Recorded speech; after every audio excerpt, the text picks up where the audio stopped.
जैसे कि हम उस पिक्चर देख रहे हैं कि अपाहिज मीन्स जो जिसका या तो हाथ पैर नहीं है, जो अपंग है। और अपाहिज के कितने प्रकार है? यूजुअली हैंड होते हैं, विजुअल पार्ट होते हैं, हियरिंग प्रॉब्लम होती है, और हमारे क्या है बोलने में होता है तकलीफ, फिजिकल कुछ अंग होता है। तो इनको क्या कहते हैं हम लोग? इसे अपाहिज। ठीक है। और हमारे लिए क्या होता है? उनके लिए मैं सबसे पहले सिंपैथी होती है, सहानुभूति के दृष्टि से लेते हैं। लेकिन मिनिस्ट्री क्या करेंगे? हम सब जो शिक्षा का जो नियम बनाया गया होता है, सबके साथ बैठकर उनको शिक्षा देना है। और उनके साथ समानता, क्योंकि हमारे उन पर हमें दया नहीं करना है, बल्कि हमें क्या करना है? उनको एक मॉरल। लेकिन यहाँ पे क्या लिखा है कि कैमरे में वन अपाइज। तो जो पत्रकार है, पत्रकारों के लिए तो क्या होगा? बीच मसाला चाहिए और अच्छे से प्रस्तुत करने के लिए एक विषय चाहिए। ठीक है। तो इनके पास अपाइज साक्षात्कार के लिए आए और ये चाह रहे हैं कि आज हम ऐसे ऐसे सवाल करेंगे कि उसके अंदर उसके आंख में आंसू है, और तो और जनता को लुटा देंगे। ठीक है। तो इनका जो उद्देश्य है इस कविता में साक्षात्कार का आगे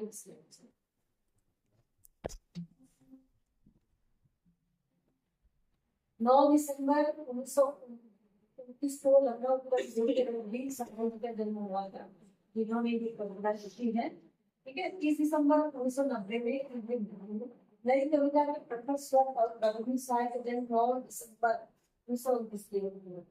इन्होंने आकाशवाणी, नव भारत टाइम्स, दिनमान प्रतीक, करुणा वाद आदि पत्रिकाओं के साथ पत्रकारिता, साहित्य, पत्रकारिता और संपादन से संबंध रहा है। तो ये स्वयं पत्रकार थे, इसलिए पत्रकार की भाषा संस्कृति साक्षात पत्रकार थे। तो इन्होंने ये जो इनकी रचनाएं है इससे दिया है। दूसरा सप्तक सीढ़ियों का रूप, ये आपकी बुक में दिया होगा, इसको देख लो। Next slide sir. Sir please. तो देखो जब कविता शुरुआत कैसे होती है, हम दूरदर्शन पर बोलेंगे, है ना? शुरुआती क्या हो गया? और इस अच्छी कविता है वो संवादात्मक शैली में प्रयुक्त होती है। इसको अगर हम नाटक की भी प्ले करना चाहें तो भी नहीं ले कर सकते। बहुत साधारण भाषा का प्रयोग किया गया है, लेकिन ट्रेंड बहुत मतलब सावधानी से दिया गया है। आप देखिए कि क्या है इसमें। हम दूरदर्शन को बोलेंगे, हम समर्थ शक्तिवान, हम समर्थ शक्तिवान। लोकतंत्र का चौथा स्तंभ क्या है? पत्रकारिता। तो पत्रकारिता मतलब उसको पता है कि उनके पास शक्ति क्या है। ठीक है। तो हम सर्वशक्तिमान, हम एक दुर्बल को लाएंगे एक बंद कमरे में, एक बंद कमरे में। ठीक है। कैमरे में और कमरे में दोनों में अंतर है। ठीक है। पहले हम उसको एक बंद कमरे में लाएंगे, स्टूडियो में लाएंगे। ठीक है। उसके बाद फिर कैमरे को बंद करेंगे। ठीक है। तो उससे पूछेंगे तो क्या आप अपाहिज से हैं? मतलब उससे स्वयं पूछेंगे क्या आप अपाहिज से हैं? ये सवाल क्या जायज है?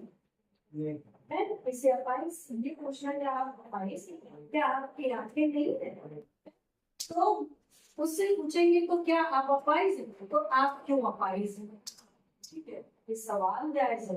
आप क्यों अपाहिज हैं? ये नहीं पूछते कि ये आप अपाहिज कैसे हो गए, है ना?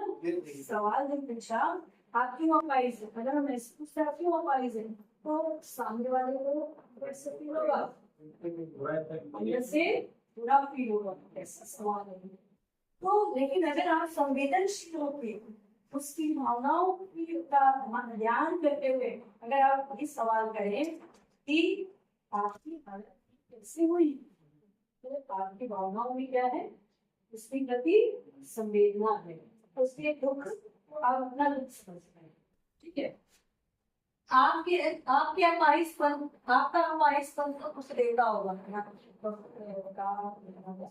आपका अपाहिज देता होगा, देता है।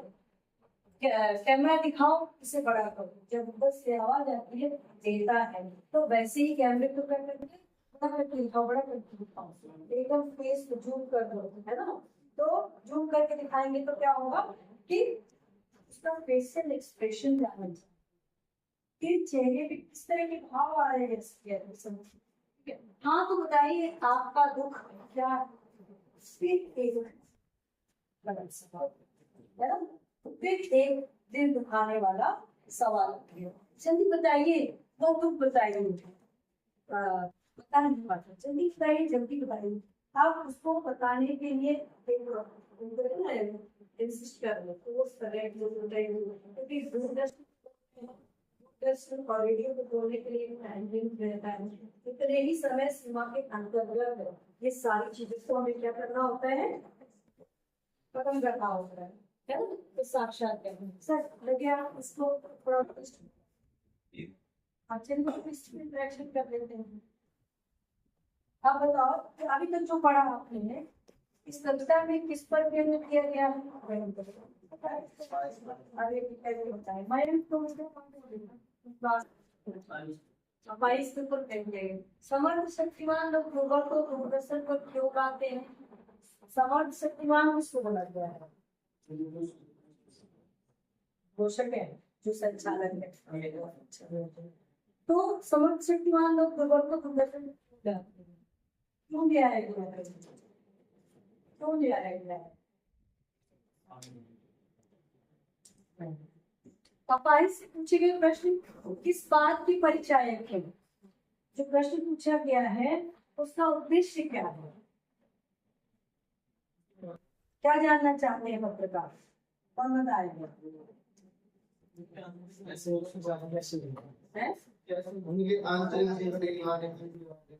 जानना चाहते हैं। बहुत अच्छा।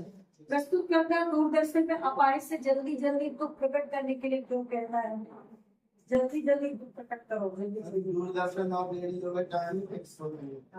समय सीमा निर्धारित होता है, इसलिए उनको उसी समय सीमा में बोलना होगा। ये वाला तो इस कविता में दूरदर्शन के कार्यक्रम संचालकों की कार्यशैली पर गहरा व्यंग किया गया है। दूरदर्शन में जो काम करते हैं उन पर एक बहुत बड़ा व्यंग किया है। क्या किया है कि अपने कार्यक्रम को प्रभावी बनाने के चक्कर में अपाहिजों और दिग्गज की भावनाओं के साथ खिलवाड़ करते हैं। सवाल पूछते समय उनको ये भी याद नहीं रहता है कि दूसरे को दुख होगा या नहीं होगा। समर्थ शक्तिमान लोग दूरदर्शन के स्वामी हैं, मतलब शक्तिशाली लोग स्वामी है इसके। वे दुर्बल की पीड़ा को आम आदमी के सामने रख के अपने कार्यक्रम को रोमांचक बनाना चाहते हैं, ठीक है। सामने रखकर अपने कार्यक्रम को रोमांचक बनाना चाहते ताकि उनके माध्यम से पैसा कमा सके। जितना अच्छा उनका प्रोग्राम का रहेगा, कंटेंट रहेगा, जितना मतलब रोचक रहेगा, जनता उसको ज्यादा देखेगी और उनका क्या बढ़ेगा, प्रचार प्रसार बढ़ेगा, ठीक है। अपाहिजों से पूछे गए प्रश्न बेतुके, बेकार और व्यर्थ हैं, ठीक है। दूरदर्शन के समय की एक एक मिनट की कीमत है, इसलिए मैं जल्दी जल्दी बात कहने के लिए अपाहिज को यहाँ पर समझ में आ गया, ठीक है।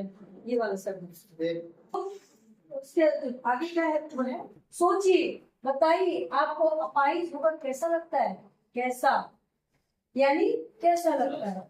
अब ब्रैकेट लिया हुआ, कवि ने ब्रैकेट लेकर एक बहुत बड़ा काम किया, क्योंकि एक नई शैली होती है, ठीक है। हम खुद इससे हम खुद दूसरे से बताएंगे कि क्या ऐसा, सोचिए, बताइए, थोड़ी कोशिश कीजिए।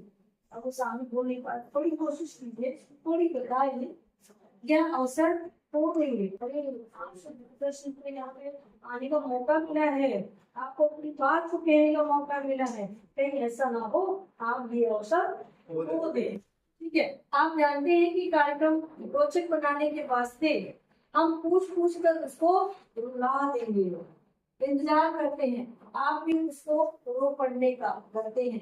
यह प्रश्न पुनः नहीं पूछा नहीं जाएगा, ये प्रश्न पूछा नहीं जाएगा सरकार की। तो इस कविता में दूरदर्शन के कार्यक्रम संचालकों की कार्यशैली पर क्या व्यंग किया गया है?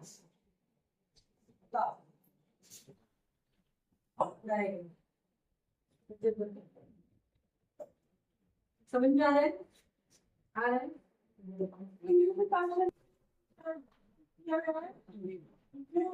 अब आई लोग हैं, वो लोग वोट कर रहा है। तुम बताओ, मेरे से नहीं पता कैसा इसी मतलब कि वो जो है विवश किया जा रहा है ना। स्टाइलिंग संचालक अपाहिजों के दुख को बार बार क्यों प्रकट करना चाहते हैं? क्या फायदा होने वाला है उसमें बताओ।